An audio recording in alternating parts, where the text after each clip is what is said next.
Good day everyone, my name is Alex and welcome to another TV box review. For today I have the cheapest TV box with Amlogic S912 and this one is called the KM8P and it only costs about $45. So what do we get for that $45? So as I said before, we have the Amlogic S912, we only have 1 gig of RAM, so not that much RAM, and 8 gigs of internal storage, so not a lot of internal storage either. We also don't get dual band Wi-Fi on this TV box, so it is rather cheap, but we don't get the best specs. Starting with a very quick unboxing, so the KM8P comes in a white box, we don't really have any information on the front of the box and we just see some specifications on the back. Inside the box you're gonna find the regular stuff, so first of all you're gonna find the device itself, you're gonna find the user manual. The user manual it's in English and it's got a whole bunch of pictures. You're also gonna find the power adapter and of course this is the same power adapter we've seen in the past. There is an HDMI cable in there and of course the remote control. The remote control is the same boring remote control that we've seen in the past and I do recommend using a wireless keyboard and mouse for a better experience. The TV box itself feels rather cheap. It is made out of plastic entirely. On the front and on the back we have a whole bunch of holes and of course on the front we can see the model name. On the right hand side you're gonna find the only 2 USB ports and a slot for an SD card, and since we are talking about SD cards and we have Android 6.0.1 running on this TV box, you can easily install an SD card as internal storage. As for the internal storage, out of that 8 gigs of internal storage that we get to this box, we only have about 4 left, the rest is being taken by the operating system, and the speeds that I got for the internal storage, well, they are very low. Moving on the back of the TV box, here you're gonna find a port for the power adapter, you're also gonna find the HDMI port, the network adapter port, and the AV out. I've tried DTS sound and Dolby Digital sound with Kodi and unfortunately DTS sound doesn't work with Kodi. You're gonna have to use the built-in player to actually watch any files that have DTS sound. However, Dolby Digital sound works fine with Kodi and the built-in player. Performance-wise, I wasn't able to run the Geekbench 4 on this TV box. The app crashes halfway through the test. However, on the Antutu Benchmak and the ice Storm Extreme, I was able to get some scores, but the scores aren't the best either.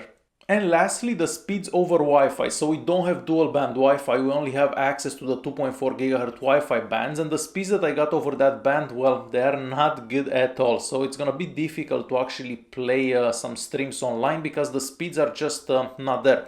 If you use a cable so you can connect this to the internet, the speeds are much better. So I definitely didn't have a good start to this TV box. Apps crashing, the speeds over Wi-Fi are quite low, and the scores for the benchmark results aren't the best either. So I'm gonna start recording the screen, I'm gonna show you how the launcher looks, we'll try a couple of files, we'll play a couple of games and see how this box performs. Alright, so first of all, starting with the launcher, this is the exact same launcher that we've seen for other MXIII products. The bad thing about this launcher is the fact that you can't really change anything and you can't really do that much. So the only thing you could do is add some apps on the main page here. So this is how you'd add them. The second thing about the launcher is the fact that we have the navigation bar at the bottom of the screen. The downside to the navigation bar is the fact that you cannot hide it. So in order to actually hide the navigation bar or bring it back up, you have to go to settings. So you have to go here to settings at display. And here at display, you can basically turn that on or off. There is no other way of actually bringing it up or back down. For apps, we have a couple of apps that come pre-installed. So first of all, we see a TV Center. This is basically Kodi. We have the Settings app, we have the YouTube app, the Play Store, Miracast. And since we're talking about Miracast, I did try Miracast with my smartphone and it does seem to work fairly good. And aside from that, we have the MX Player, Netflix, and Kodi once again. But this is the exact same Kodi that we have all the way up there. The Settings app looks identical with the Settings app that we've seen on past devices. Here at Network, you can either connect through a cable or over Wi-Fi. Moving back here at Display, you can change the screen resolution, and keep in mind the resolution will be different depending on the TV that you have connected to the TV box. And we do have a couple of other options here. And for the duration of this video, the HDR mode will actually be turned off. So moving back here at sounds, you can select different sounds depending on your setup at home, so very simple. And at about here we can basically see the device name, which is KM8P, and the Android version is Android 6.0.1. For languages, like most TV boxes that we've seen in the past, we do have a whole bunch of languages, and I'm just going to scroll through them. Hopefully you see the one that you may be interested in. So definitely a lot of languages available here. So that's it for the languages, and moving back here we do have HDMI CEC and it does seem to work fairly good. What this is, basically it turns on and off the TV, or depending when you turn on or off the TV box, so it could be useful for some of you. For those of you that are interested, we do have root access from the factory, and this is the digital rights management information that we get. Keep in mind that everything on this TV box, it's done in slow motion, so trying to switch in between apps, yeah, it's a painful experience.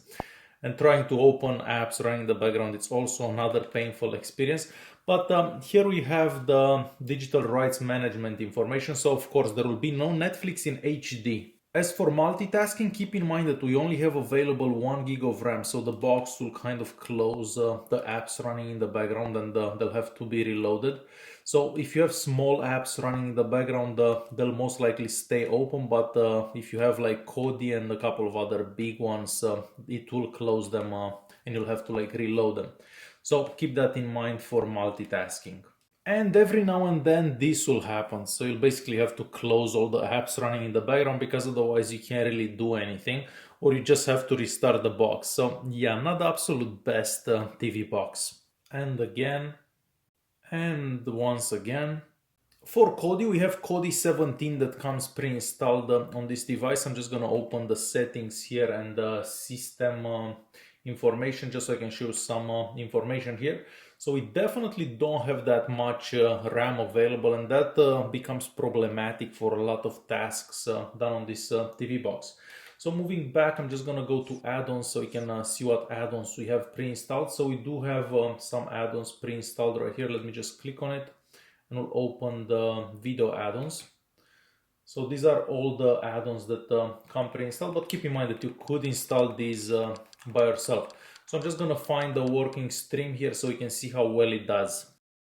And it did start right away, but Kodi works on pretty much any device, so it will work fine on this device or on any other one. Since we have Kodi open, I'm gonna start opening a couple of video files that I have on my USB stick here. So we'll start with this one. I'm just gonna skip to the middle, let it play for a couple of seconds. So let's go around here. And as you can probably tell, it does seem to work good.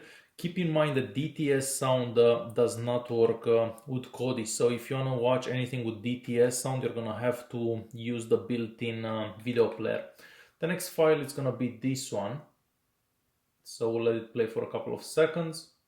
And it does seem to do fairly good. So we'll stop this one and we'll move to the next one. The next one is a 4K file at 60 frames per second. And this one also does do fairly good on this TV box. So we'll stop this one and move to the next one. The next one is another 4K file at 50 frames per second. And we'll give this one a second as well. So let's skip all the way to the middle, see what happens. So we'll let it buffer for a bit. And nothing is happening really, can't really do anything. So let's skip forward again. So yeah, if you start skipping forward, it's just too much for this TV box. So I guess don't skip forward ever. So we'll say that this one didn't actually work because, well, it didn't work. Let's go back to my USB stick here. So the next one is gonna be a 720p file. This one I'm very sure that it works much better. So again, we'll skip to the middle here. And as you can probably tell, this one does pretty good. So we'll stop this one and move back. The next one is gonna be this one here. This is definitely a strange movie, and no, I have no idea how this movie is called. So we'll skip to the end here, and as you can probably tell, it does seem to work pretty good. So we'll stop this one as well. The next file that we're gonna try, it's gonna be this one here, and this one will do fine. So let's skip to the middle here.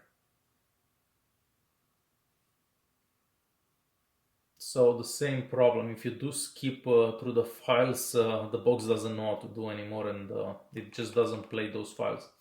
The next one is gonna be a 4K file that I filmed with my phone, and I'm curious to see what happens if we skip forward. This one actually worked. So this one seems to work okay. And the last one that I have, it's gonna be this one here. So let's play this one. And this one also seems to do just fine.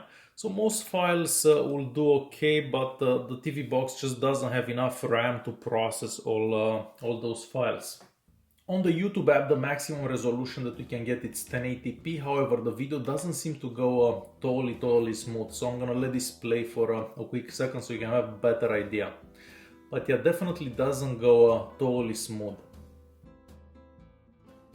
As for gaming, aside from the fact that we don't have Bluetooth, so you're not going to be able to connect a Bluetooth controller, most games crash. So it doesn't matter if it's a small game, if it's a big game, they all crash. So it's kind of impossible to play any games on this TV box. So yeah, definitely don't get this box for any gaming. Alright, and it's time to conclude this video. So first of all, this is the cheapest TV box with Amlogic S912, but it is among the worst TV box that I tried. So first of all, everything gets done in super slow motion. So if you have a lot of patience, you may be able to actually use this TV box. But if you don't, yeah, you're better off to spend a few more dollars to actually get something better. Most of the apps crash on it, so you can't really do anything with it. The Wi-Fi is super slow and everything takes a long time to actually do. So I definitely don't recommend buying this TV box. There are a whole bunch of other better alternatives out there. You can even get like the Beelink Mini MXIII II, or if you want a box with Amlogic S912, just spend like 10-20 bucks more and get something that's better. Alright guys, hopefully this video was useful. If you did like it, press that like button. Don't forget to subscribe and I'll see you in the next one. Thanks for watching.